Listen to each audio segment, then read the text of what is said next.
Salut Nicolas. Salut, comment tu vas? Ça va bien, merci. T'es en forme? La remise oui. en forme, ça se passe bien? La remise en forme, José Lavigueur, si tu m'écoutes, j'ai beaucoup bougé depuis qu'on s'est parlé. Pas par force, par choix.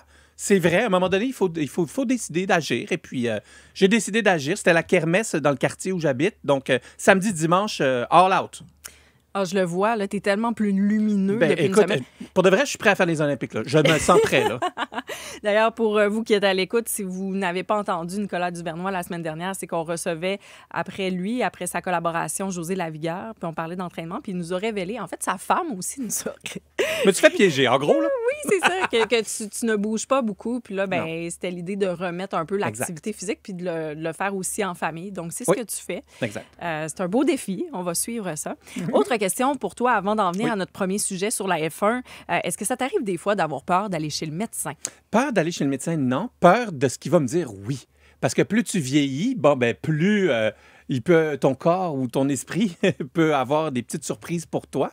Et puis, moi, je suis un papa gâteau, amoureux de mes enfants, puis je me dis tout le temps, en rentrant chez le médecin, « Ah, s'il te plaît, tu sais, genre... » Qui se passe rien, tu sais, qui m'annonce pas de mauvaises nouvelles. J'ai pas envie, tu sais, d'être malade, puis je me fais des scénarios, puis Docteur Google n'aide pas, d'ailleurs, là, tu sais. Non, c'est vrai. Ça, c'est vraiment stressant. Mais non, j'ai pas peur du médecin, au contraire, c'est la place où être quand tu veux être rassuré. Mais c'est drôle que tu dises, toi, t'espères que t'as rien, puis c'est ce qu'on veut tous. Puis moi, plus je vieillis, plus c'est ça. Mais à un certain moment, puis je pense que ça a commencé quand j'étais enfant. Puis on n'était pas des courus de médecins dans ma famille. Ouais. Mon père, c'était bien la dernière option là, d'aller chez le médecin. Puis le moment où ça venait sur la table, puis que là, j'allais voir, j'avais tellement peur de rien avoir que c'était ça qui me stressait. OK, oui. Tu comprends? Tu voulais je veux pas les déranger. Ton ticket médecin, là. Bien, c'est la peur de déranger. Ouais, d'un coup que je vais là, puis j'ai rien. Puis moi, j'ai toléré des grosses douleurs. J'aurais pas dû tolérer ça. Non. Mais je me disais, si je me présente là, puis j'ai rien, je vais avoir l'air de quoi? Mais c'est vrai que moi aussi, mes parents, tu sais, il fallait vraiment qu'un jumbo jet 747 me roule dessus puis que j'aille chez le médecin, là, tu sais. On s'entend que, tu sais, un verre d'eau réglait tout, selon ma mère, là. Pourquoi je te dis ça? C'est qu'il y a un article dans le magazine L'Actualité dans lequel on apprend qu'il y a 50 des Américains qui ressentent de l'anxiété à l'idée d'aller à un rendez-vous médical. C'est beaucoup quand même, là. Il y a la peur d'apprendre, tu l'as dit, la mauvaise nouvelle, la peur de déranger, ça c'est moi, la peur d'être jugé aussi en lien avec les habitudes de vie, comme la cigarette, l'alcool. Ouais.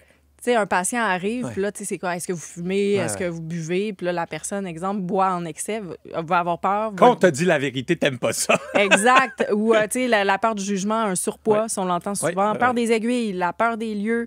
On apprend aussi que ce sont surtout les hommes qui sont dans cette situation-là.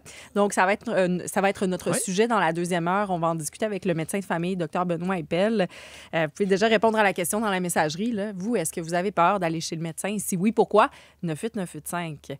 Mais bon, on commence notre discussion officielle sur le Grand Prix. On se demande, est-ce que c'est un divertissement de riches? Est-ce que c'est une affaire de riches? On sait, le Grand Prix arrive à Montréal cette semaine. C'est un gros événement.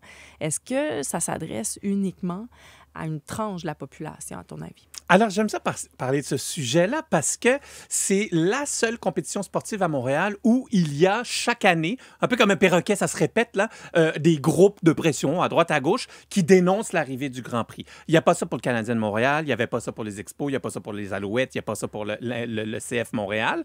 Mais le Grand Prix, ça dérange. Hein, c'est des écuries de Formule 1 qui débarquent. On appelle ça même le cirque du Grand Prix qui débarque. Et je sais pourquoi ça dérange au Québec. Pourquoi? C'est l'univers autour du sport qui dérange et c'est un univers luxueux.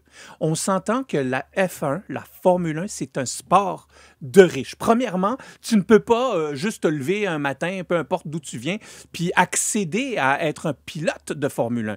Ça coûte extrêmement cher pour commencer, faire du kart quand on est jeune. Ça coûte extrêmement cher aller poursuivre dans des courses amateurs. Plus tu montes, plus tu es jeune, plus tu montes, ça coûte extrêmement cher et donc, c'est réservé pour une élite. Et deuxièmement, c'est sûr que même les constructeurs automobiles qui ont des écuries, eh bien, c'est des symboles de luxe. Écoute, il y a Ferrari, il y a Aston McLaren. Martin, il y a McLaren, il va y avoir Cadillac l'année prochaine. Les partenaires officiels de la Formule 1, c'est Louis Vuitton, c'est Moët et Chandon. Pendant longtemps, ça a été Rolex, on voyait ça partout. Et c'est sûr que c'est les soirées gala qui inondent la ville. C'est gros le parties. champagne qui coule à flot, les vedettes internationales qui arrivent, les belles voitures rutilantes qui sortent pour se promener dans le centre-ville. Et donc, le symbole dérange.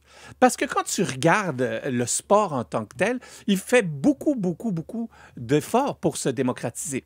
Je parle ici de leur entente, et moi je suis très content parce que je suis un fan fini de Lego, de leur entente avec Lego. Ils ont lancé plusieurs modèles, que j'ai d'ailleurs, et qui sont extrêmement bien faits. Ils ont fait une série Netflix pour pouvoir atteindre le plus de monde possible, qui est exceptionnellement bien fait. Même si tu n'aimes pas la Formule 1, tu vois à quel point c'est du sérieux. J'ai eu la chance de parler déjà à un dirigeant d'une écurie, plus de 1200 employés, des ingénieurs en aérodynamie. C'est vraiment passionnant quand tu fouilles un peu plus que juste tu penses aux soirées champagne à Montréal. Et je vois vraiment que c'est ça qui dérange. Oui, certes, il y a ce qu'on pourrait dire les retombées néfastes, négatives pour l'environnement. On ne va pas se mentir, c'est des voitures qui tournent en rond pour divertir. On va pas se mentir. Résumé de même, hein?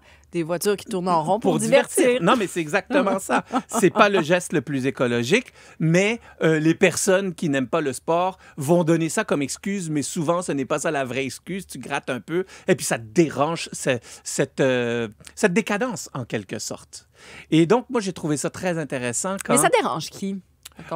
Au Québec, l'argent dérange. L'argent dérange et l'argent que l'on montre dérange encore plus. Regarde mon bon ami Luc Poirier, à quel point il est un personnage, soit on l'aime, soit on l'adore, soit on le déteste. Mais c'est qu'il expose sa richesse. C'est qu'il expose sa richesse, oui, qu'il n'a pas volé d'ailleurs. Ouais. Et donc, ça dérange.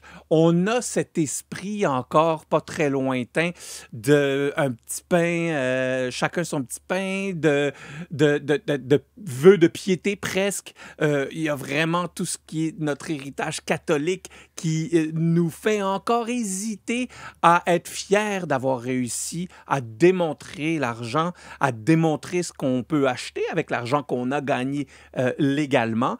Et ça dérange. Parce que tu sais qu'ailleurs dans le monde, il y a des dizaines et des dizaines de villes qui feraient tout pour pouvoir avoir un Grand Prix. Ils se battent littéralement pour avoir le droit d'avoir un Grand Prix. Et nous, on doit se battre chaque année pour le garder.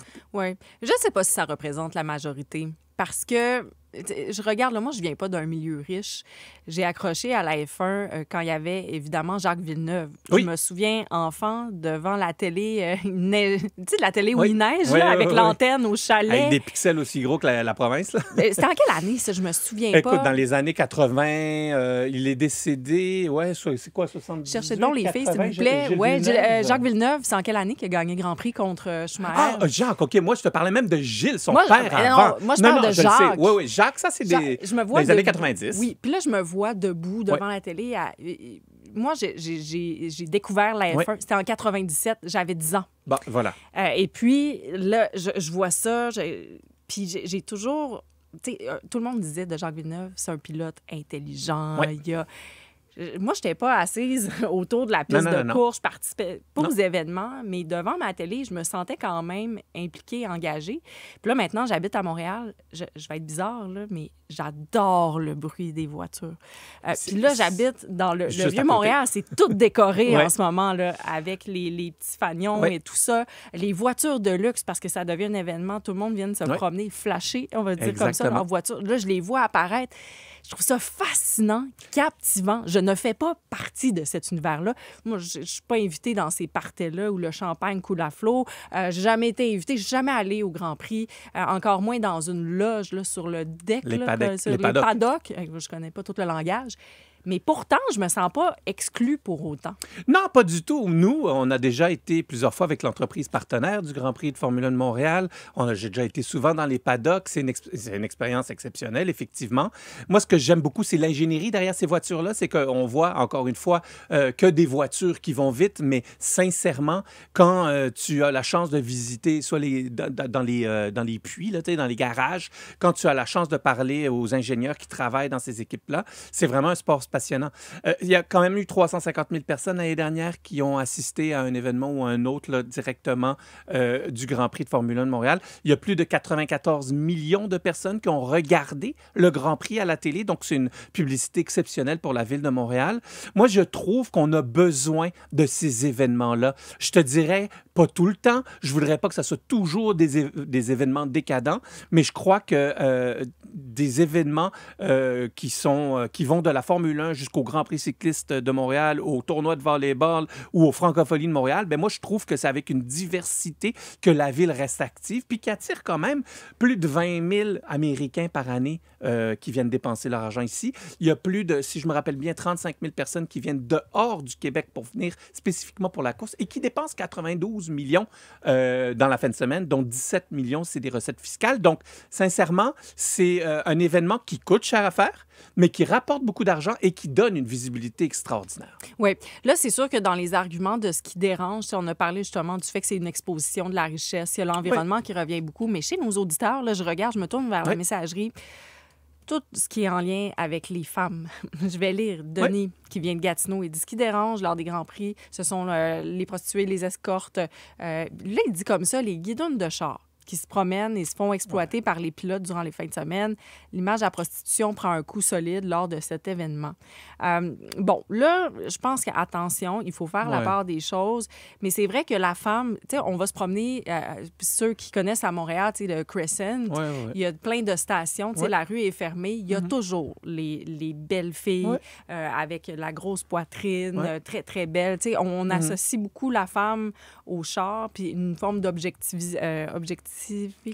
Oui, je l'ai bien dit. Exactement. Mais ça revient, je dois absolument mentionner parce qu'il y a beaucoup d'auditeurs qui le mentionnent. Bien, c'était un point que je voulais parler dans les côtés qui est négatif. C'est sûr que tant que ça reste légal et volontaire, j'ai aucun problème avec qu'une femme fasse ce qu'elle veut avec un homme avec le consentement. C'est sûr que et pas si, là, c'est sûr que quand il y a des problématiques illégales, là, comme littéralement des personnes qui sont forcées à se prostituer, ça, bien entendu, je dénonce ça du plus haut des micros. Ça a été documenté, là. Ça a été documenté. Oui, avec des témoignages, là. Mais tristement, la prostitution fait partie de notre réalité à l'année longue.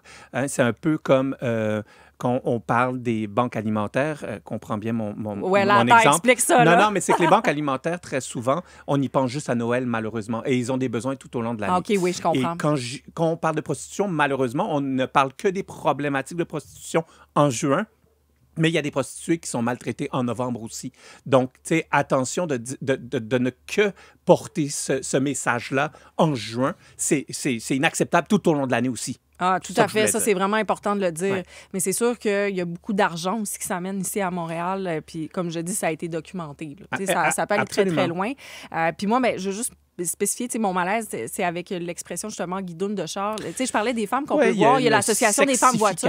De la femme, mais en même temps, encore une fois, ces femmes-là qui le font, notamment sur Crescent, ont appliqué pour cet emploi-là, veulent le faire. En fait, c'est ce que j'allais dire. Moi, j'ai un malaise à dire comme des guidounes de char. Je veux dire, si les filles sont là, c'est qu'elles ont décidé qu'elles voulaient le faire. Là. Fait qu'attention à comment on les appelle, on les qualifie. Exact. Et puis, bon... ça, après, je crois que ça tombe dans les valeurs personnelles. Moi, personnellement, c'est sûr que j'ai réalisé... Moi, je vais te donner un exemple parfait. Moi, je suis un gars qui adore le hip-hop, OK?